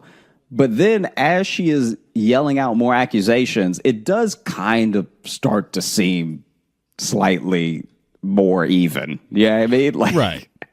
I mean, like most of the time, if I see a woman start punching a man, I'm in the back of my mind, I'm like, he probably deserves this, but I probably need to do something. You know, like you try to break it up because you're like, in the off chance that this is just an abusive woman, let's let's break this up. I don't like seeing people get hurt out and about, but if it's a woman going, it says I'm like, oh, he probably did something, but not saying it's worth him getting punched. I'm not saying violence is going to solve it, but I guarantee there's a story. Yeah, if she's in the middle of screaming the best years of my life, da da da da, I gave you two kids, da da da da. It's like, oof. Yeah. You start to be a little gentler with your declarations to stop. Like, oh no, ma'am, don't, please, don't do it. And so then they cannot get her off of him, and I guess they just tell the pilot. I guess someone stops trying to break up the fight and just runs to the cockpit and is like, hey, look, we have a situation. Yeah. I can't even pass out the snacks. All right. Listen, if we don't land this plane, she's going to bring us all down. She is going to use him to beat us. She's going to put a fist through one of the windows, and then this whole cabin's going to get depressurized. And so yeah, they landed, and I do remember almost certain she got arrested upon landing. It's like I thought you were saying she got arrested upon, and I'm like, that is not a phrase. That is not. No. No, I'm pretty sure they were waiting for her. Because you can't. Because this is also the thing. She also must have been beating his ass as they were landing. So imagine you already think you hate flying, right? Imagine you can see out the window the ground getting a little closer, and you just count down in your head. All right, 15, 14, 13. We gotta land soon. And then imagine this. So she's beating him, right? Mm-hmm. She's beating him, and then they land, and so he's like, "Oh, thank goodness, I'm saved." But then, because they weren't supposed to be at this airport anyway, they can't get to the gate. They need to wait for a gate. Right. Well, and so now he's basically just getting beat in a car. Well, and even if they get to the gate, like I know this wasn't even the airport they're going to, but there's always people who are quick to just rush out and clog up the hallway too. So now you're just going to get beat while people are walking by watching it. Yeah. Oof. And then, okay, so you gotta say thank you to the captain while you're getting punched in the head. No. Thank you, guys. Ow. Thank you. Thank you. You good for nothing. Thank you. Yeah, she even does it too. I told you. Thank you, guys. You do such great work. Yeah. So look, this is insane. This next story I was not here for. I wasn't on this flight, but my buddy Al from Chicago said that I could tell it because he was like on the flight, and it's. I'm sure that it didn't have to get this crazy. It's basically just one big misunderstanding. But a guy was sitting in what I think he must have been like first class for it to transpire this way. So yeah, I think he was in first class. Because everyone was throwing money at each other. No. You'll see. Yeah. But basically, this guy on his flight was sitting in the front of the plane, if not first class, as close to. And this guy falls asleep during the flight. And while he's asleep, he's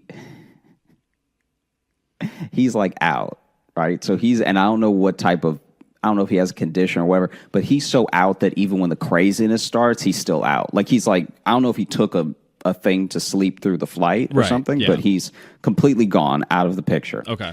And the flight is about halfway there. So it's a flight from I think it was from Chicago to Portland. And so they're halfway there. So they've been in the air for 2.5 hours or something. And at one point, I don't know if they're trying to gain altitude. I don't know why, but the plane sort of tilts, upward. And as the plane is slightly tilting upward, a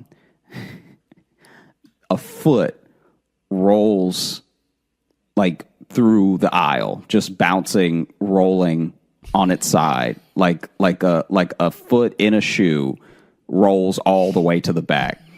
And so everyone seems to see it. Yeah. And it's quiet at first. And it's checking. Well, then they start checking with each other, like, did you fucking see a foot go by? So everyone is calm at first because they're all to your point, did you see that foot? Everything, right? Then I'm just not getting like air sickness or something, right? Like you. Yeah, you saw a whole foot right? in a shoe you roll saw by, that, right? So then, look, God is a genius, all right? Because the comedic timing of this could not be pulled off any better. So as the foot's rolling, it's not until it hits the very back with a thud that people start screaming, right? So this lady in the back that was probably next to the foot, and that's why she screamed. Because everyone else, it was just a moment, but for her, this is her life now. Well, and you can maybe convince yourself that maybe it's just a shoe, but when it's got the thud of a foot in it, yeah, that makes it more real. Oh no! So, it's got foot in it. So then okay. So then. It plops next to her. She sees it, looks down, screams, right? So as she starts screaming, everyone else on the plane that saw it is like, yes, that must have been a foot. That was definitely a foot then. And so then they start screaming. Well, if you don't mind me, I will join in the hysteria. Right? So you know how the flight attendants usually, especially on a fairly sized flight, they usually sit basically in this back compartment where all the food and all this stuff is. So then the flight attendant comes forward from the back and is looking for everyone stay calm, what's happening, right? Steps on the foot.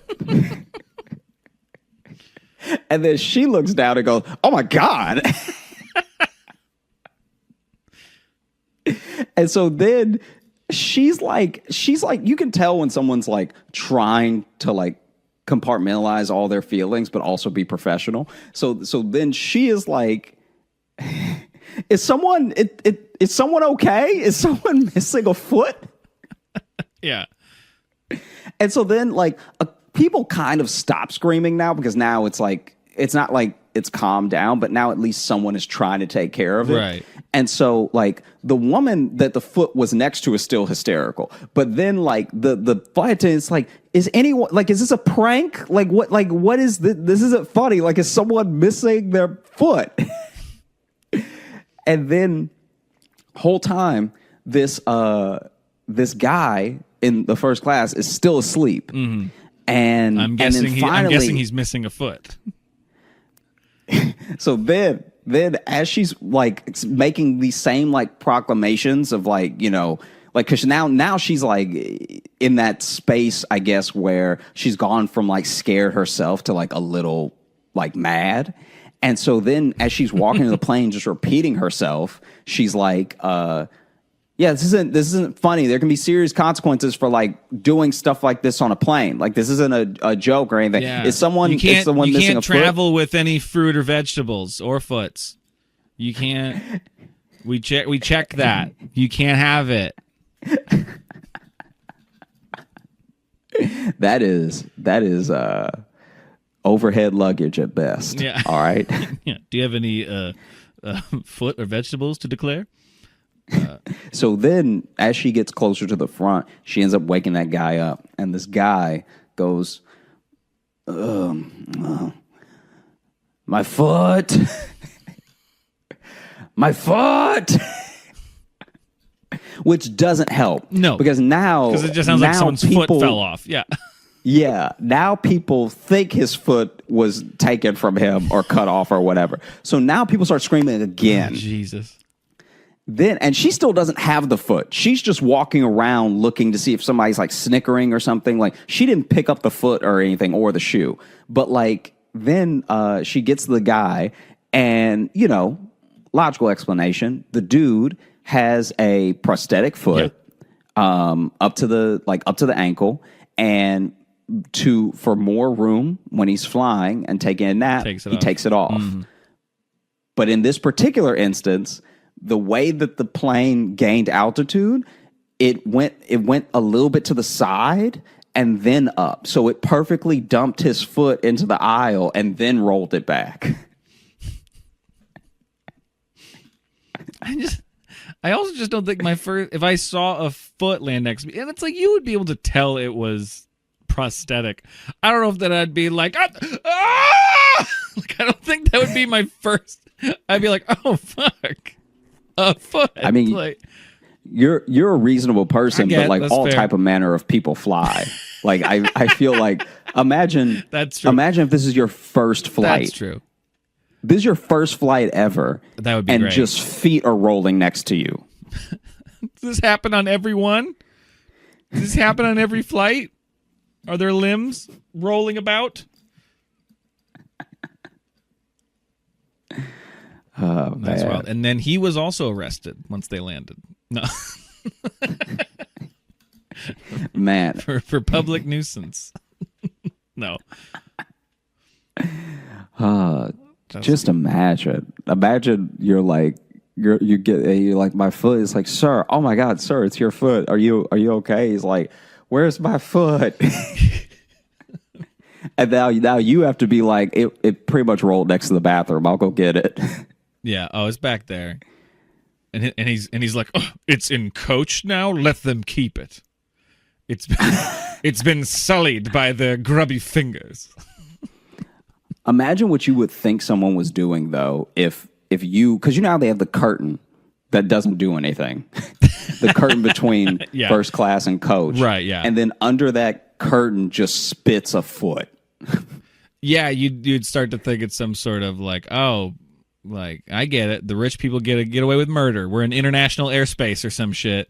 So now this is where just sending body parts and carcasses for the rest of us. It's where the Epsteins of the world get to just dismember people at the front of the plane. I get what the curtain's for now. Champagne and dismemberments.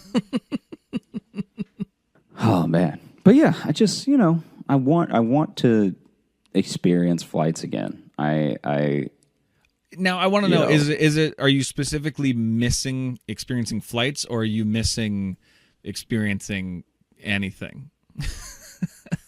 Because yeah. That's a good I don't question. even particularly like flying that much. Hell yeah, I could go for a flight right now just because it would be something else. You know, I can't remember what country, but they're offering flights right now that just are there's no destination. You're just in the air for 2 hours. I've heard about that. Yeah, I couldn't. I don't miss flying that much. I like for it to end up somewhere. I don't want to Yeah. just be. I don't want to just sit in an elevator for 3 hours. I'd rather, end up Imagine somewhere. imagine that's the flight you get a migraine on. The flight to nowhere that's not going to land for another Well, or hour. what if you're doing that flight and you're like, "There's a fucking baby on this one too? Why? Like what?" It's already a weird idea to like have to fly the baby anywhere, but to go nowhere, you brought the baby? That's so funny. I'm trying to sleep, and your baby is keeping me awake on my 2 hour flight back home from home. Yeah. I do have some flight like credits still sitting because I was supposed to come to New York at the beginning of the year, right before. Remember, it was the week New York shut down in the initial pandemic stuff. But so I was going to come out and stay with you and our buddy Steve Malloy. I was going to come out for a bit, and then I remember you and Steve both called me being like, "Yeah, I don't know if now's a good time. It seems to be getting a little weird here with this whole coronavirus thing." And then it was like I literally canceled. I was like, "Yeah, I'll push it back," and I delayed the flight. And then it was just like, "Oh, by the way, New York's closed. don't come." Yeah. And I was like, "Okay, well, I chose that that timing well, I guess."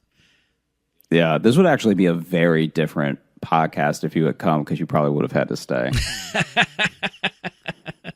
Probably would have been like living here the entire time. Yeah. Well, yeah, we would just be recording in person then. We wouldn't have to deal with with FaceTimes and stuff. Yeah, I don't know, but I think I still have those credits through next year, so or into like when I canceled it. So, if that ever becomes an option again, maybe I'll use it. But Yeah. fuck. It keeps not looking that way. And it's embarrassing that Iowa, a very spread out state where it's very easy to not be near people, we're like one of the worst places in the nation right now. So I don't know. Like, it's the point of having all these cornfields between us if we're all just going to get together and touch mouths. Like, I don't understand it. That's what the Midwest gets for being so friendly. Yeah, it shouldn't be so easy to find each other in all these corn mazes that we have, but I don't know. Man, I think for me too, the movies when I was flying were like I would try a movie that I would never watch on land in a flight. Oh yeah. Well, for me it was always like, oh, if I fall asleep during this, that's fine, because I don't normally do that if I'm watching something, at home. It's usually something I want to watch. But in a plane where it's like, well, I'm literally just passing time, so I don't really give a shit what this is. Mm-hmm. I am conscious though, just like, has this one got like sex in it? Because there's like people next to me, and like it's on the back of the seat. You're always... Yeah. So my thing is, especially on flights to Australia, which I've had a few now, and so those are long flights there, and How long is sometimes that shorter flight? flights back. How is that from like 16 hours? Jesus? See, I've Something like never that. done a flight like that, and Yeah, I think it's 16 from New York. It's actually only like, I think it's only like 12 from LA. oh, is it? Okay. I think so, yeah. Because I always thought it was like Australia to LA was like one of the longest flights, but I suppose that makes sense.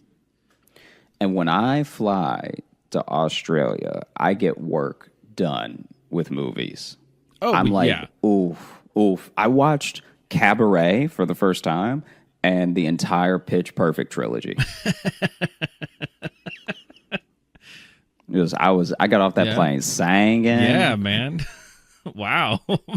What an interesting marathon to have.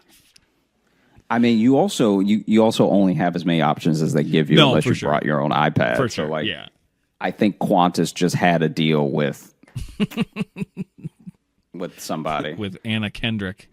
I'm gonna be right back just because my computer's about to die. So I'm gonna. Motherfucker. I've told you to plug it in before we start. It's annoying to edit around. He always does. Yeah, I'm not going to cut it out. This time I'm not going to cut it out. I'm going to let you guys know what I deal with. He'll just suddenly, in the middle of a thought, we'll be talking about something, and he'll just go. He's got to do something else. He's got to plug something in. He's got to take a call.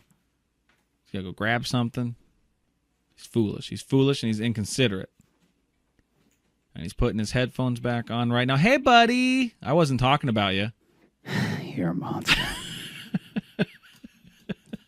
I don't know what you were saying, but I can tell you for a fact it wasn't true. I didn't say anything, man. I was just waiting patiently. Just waiting patiently for you to plug your computer in the middle of us talking.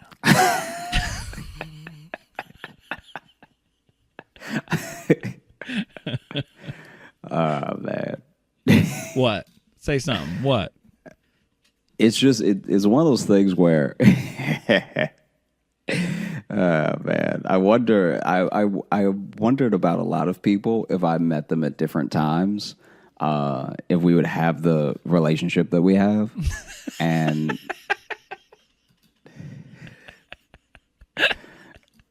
Oh, you say? Are you thinking if we met now we wouldn't be friends? no, I don't think that. I actually wonder. I think there are certain people you can meet too early though.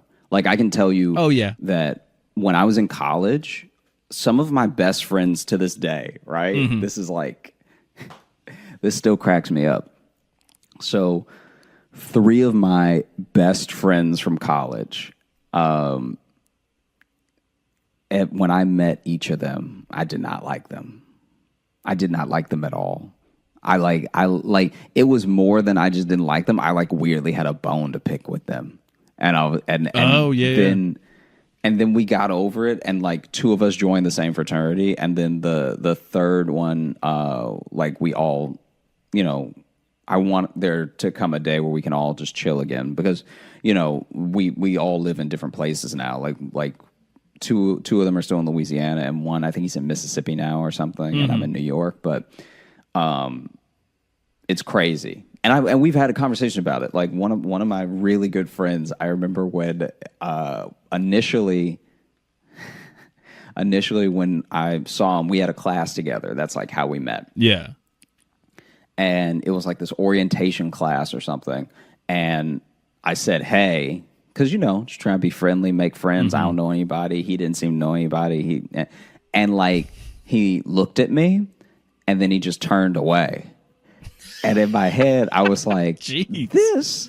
this bastard, I can't believe the nerve of a person to look at you and not acknowledge, because it was just a deadpan face. And then when he tells it from his perspective, he had been having a terrible day, right? Yeah. He had been having the worst day, and he was darting around looking for, I think somebody was supposed to bring him something. Like basically I don't know if he like hadn't prepared to basically come to college that day. Like it was because we're all from Louisiana, right? Yeah. So we all had varying degrees of travel, and some people only had to travel for like an hour.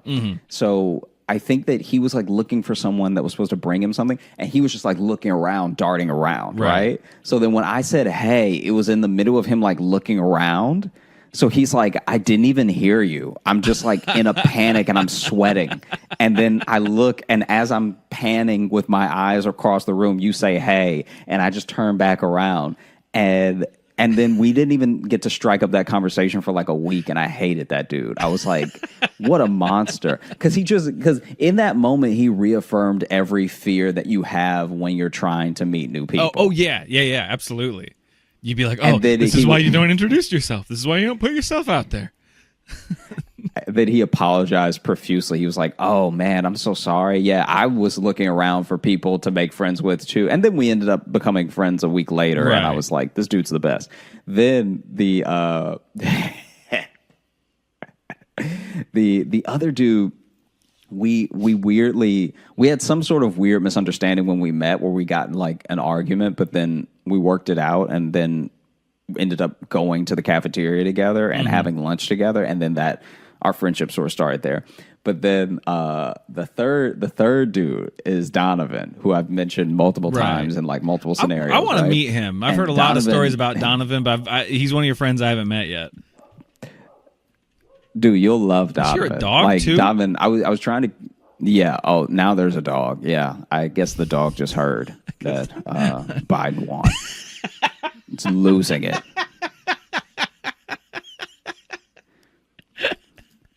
I swear, between burnouts and dogs, we're gonna get this podcast recorded. Yeah, no, I'm getting a lot of fun Foley from your end of the recording. It's what it's like to be in Brooklyn. Yeah, but I just probably a dog chasing the cars. The dog's winning the street race. Yeah. So then, when it came to Tyler, who was like the like one of my first friends that I made, he was the one that we had lunch together and everything. And then I would go over to Tyler's room, and he was roommates with Donovan, right? Mm-hmm. And so Donovan and I did not vibe at first. It was really interesting how it played out, because in my head, Donovan was just like this, like I just projected so much onto him because Donovan is like so many things that I am not. So I was just like, this is a big dude thinks he's so cool and stuff, like all this stuff like this, right? Stuff that didn't even make sense. And then he thought that I was crazy. He thought I was like legit out of my mind. Right. And then because he also hung out with Tyler, because Tyler was his roommate, I would like just be talking or like telling stories the way that we talk, and I will like tell you a story, and he'll be like, this guy's, something's wrong with him. Something's not right. I don't like it. And this is the thing that turned him off of me. I think I could be wrong. I'll have to ask him about this, or maybe he'll text me how wrong I am if he listens to this episode.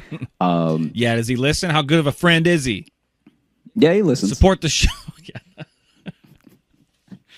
I'm just creating drama for no reason.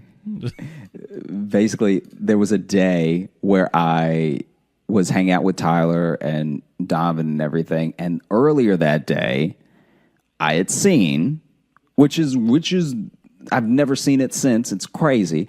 I had seen two squirrels like running after each other, and they looked like they were about to like mate. Like it looked like some sort of like mating thing, because they weren't fighting over anything, but they were like running around each other and then rubbing up together and then running up the tree and everything. Yeah. And then just when it seemed like those squirrels were about to get busy, an eagle swooped in and snatched one of them.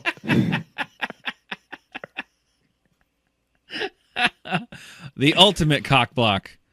Yeah. And so, and the squirrel was fighting, and it drew like a small crowd. Like there were 10 of us who like were like, oh my gosh. Imagine as a human, you're about to fuck someone. You and another human, you guys are in the bedroom and you're ready to get busy, and then suddenly she gets killed by a tiger. That doesn't care about you. Doesn't care about you at all. The tiger just came and went for her. So it's gonna take a few seconds. You're just gonna go, whoa. Because I'm younger and I'm not as self-aware and probably a list of other things, I didn't tell that story the way I just told it to you. Right. I told it from the shell-shocked perspective of someone who just saw it happen. Okay. So then when I came to the lunch table, I sat down and I was like, Tyler or somebody was like, hey, man, how's your day going? What you been up to? Like, how are classes? And instead of addressing any of those questions, I just went, yeah, I saw two squirrels trying to bang, and then an eagle came out of nowhere. And I'm pretty sure one of them's dead. And the lunch table was silent. And I'm not self-aware enough to know that I've just like kind of ruined everyone's day. And so I'm just sitting there with like the reality of like what I witnessed. And Donovan is like, this guy, there's something wrong. I don't like it. This is bad. No. I'm trying to tell y'all now. If that was the only view I had of you, yeah, like that's how you write a character in a TV show that you want to have be off-putting. Is you have them walk up to a table and just rattle off some random not fun things. I definitely learned how to clear a room before I learned how to work a room. So and this is my that's good. This is my friend Josh. Did you know goat testicles are called Rocky Mountain oysters? Okay, well. Because I also wasn't looking at anyone when I said it, so it just made it that much more like terrifying, creepy, whatever. So then Donovan was like very put off of me, and then yeah, you got that. Josh, you walk around with that school shooter vibe. That's what you got going. And then I made it worse because he like, I don't know. I think he felt like because he thought I was crazy, he needed to be a little bit more like. I'm trying to think of how to put it. I think he felt like he needed to show he wasn't scared of me, which is already not necessary because he's like 6'4". Yeah, he's a big dude. I'm not. I think he thought I would bite him or something because I'm not a big man. So like, I don't know why you would be scared of me. Well, someone who walks in with that energy though is probably into swords. Yeah, that's fair. So you gotta watch that kid. Yeah. So then basically there was one more instance where I did a crazy thing and then he matched me horribly. So I was alone with Donovan in Tyler's room because we were both waiting for Tyler to get back so we could go to a concert. Was it like a dorm? And yeah, it's a dorm, right? So because you were if there was an apartment, but you guys decided to sit in his bedroom. No. It's a dorm. I'm just helping paint the scene, buddy. You're good. Yeah. And so basically, I had shown up to Tyler's dorm room, and then Donovan answered, and he was like, "Oh yeah, Tyler's not here yet, but I guess if you want to wait for him, are you going to the concert too?" And I was like, "Yeah." He's like, I guess if you want to wait for him, you can wait here. And so I sat down and waited, and then he was sitting on the bed. And then I don't know if he said something or he did something where I was like, I'm not going to let this dude intimidate me. All right? I'm going to do something crazy to show him I'm not scared of him. Okay, so this one you're doing on purpose. This one I did on purpose. The previous crazy was just you. This one, though, is an intent to be crazy. Okay. Yeah. So then Kanye's 808 Heartbreak had just come out, right? And I worked at the college radio station, so I got an early copy of it. Okay. So as I was listening to it, I played it loud and I sang this one lyric because I was like, all right, this will really get him, right? And it's the thing from Say You Will where Kanye's like, when I grab your neck, I touch your soul, right? And so then I just sort of low sang that. And David just stared at me, and I stared at him, and I was like, I felt like I should have said something, like I should have said, like, "What's up?" Yeah, but I didn't say anything. Then he was like, you know what? I'm not gonna let this little dude intimidate me. All right, I'm tired of his crazy ass, and I'm gonna show him I'm not scared of him. So then we both get a text from Tyler, like, "Hey, I'm not coming back to the room. Just meet me there." So then we head out together. As we go to head out together, he's locking the door room, like he's locking his door. Yeah. And I'm like, ow. And he turns around, he's like, what happened? I was like, oh, I think a mosquito bit me or something. Cause I'm really itchy all of a sudden and everything. And he just looks around, eyes wide, darting, and then sees the mosquito and goes, "You hurt my friend." And then he punched the wall as hard as he could. And then when he moved his hand, there was a dead mosquito on the wall. And I was like, oh, yeah, I don't want these problems. That's terrifying. And now, months later, when we're actually all friends, like me, Eric, Tyler, Donovan, we had this conversation where I explained why I did what I did, and he explained why he did what he did, and it all made sense after that. No, it didn't. I can tell you right now, it did not make sense. It did. It wrapped it up with a bow. The story is perfect. Absolutely does not. It does not wrap it up. It landed perfectly, like a plane. Well, they do most of the time. So wait, then after he punched the mosquito, then you were, because all you said was, "Oh, I don't want these problems." Were you guys like friends after that, or did you just decide like, "Oh, I'm not going to try to intimidate him with Kanye lyrics anymore"? I'm gonna give him some distance. Like you just crazied each other into friendship. This is two people enacting Stockholm syndrome on each other. Like you guys held each other